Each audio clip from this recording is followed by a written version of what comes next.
शायर ने कहा था कि मरने के बाद मुझको 2 गज जमीन जो मिली तो देखो बाद मरने के ही हम जागीरदार हो गए। तो असल तो जागीर वही है और तय है।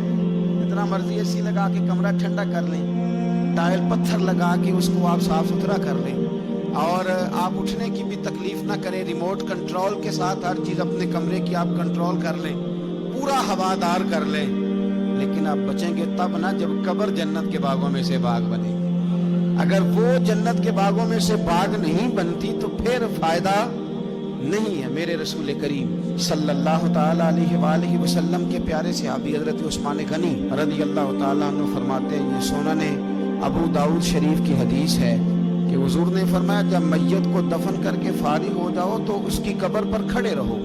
खुद हुजूर भी कब्र पर खड़े रहते दफन करने के बाद और फरमाते इसके साबित कदम रहने की दुआ करो, इसलिए कि अब इससे सवाल और जवाब होंगे, अब फरिश्ते इसकी कब्र में आएंगे, अब इससे पूछेंगे, अब इसके साथ वो इम्तिहान होगा, तो इसके लिए दुआ करो, कब्र पे खड़े होके दुआ मांगो।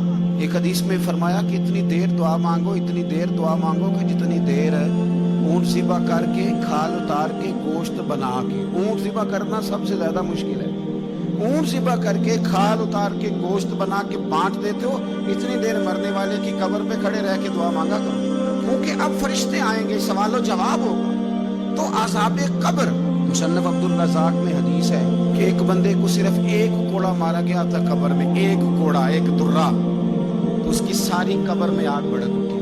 तो पूछता है कि ये एक कोड़ा मुझे क्यों मारा गया? तो उन्होंने कहा एक वजह तो ये थी कि तू पाकी पलीदी का ख्याल नहीं करता था, और दूसरी वजह ये थी कि एक दफा एक मजलूम ने तुझसे कहा था मेरी मदद कर, और तू मदद करने पे कादिर था, तेरे अंदर हिम्मत थी, पर तू उसकी मदद के लिए तैयार नहीं हुआ। वो हमारा मशहूर फिक्र है ना कि सानू की लगे पराई लड़ाई पुराई आग नू असी घर क्यों लिया दिए। तो वो जो हमारा खास मामला है ना कि किसी की मदद नहीं करनी, वो हमें खराब करती है, वो हमें खराब करती है, हमारे हालात बिगड़ जाते हैं। हम मदद करने पे कादिर होते हैं पर किसी मजलूम की मदद, एक कोड़ा लगा तो पूरी कब्र में आग भड़क उठी।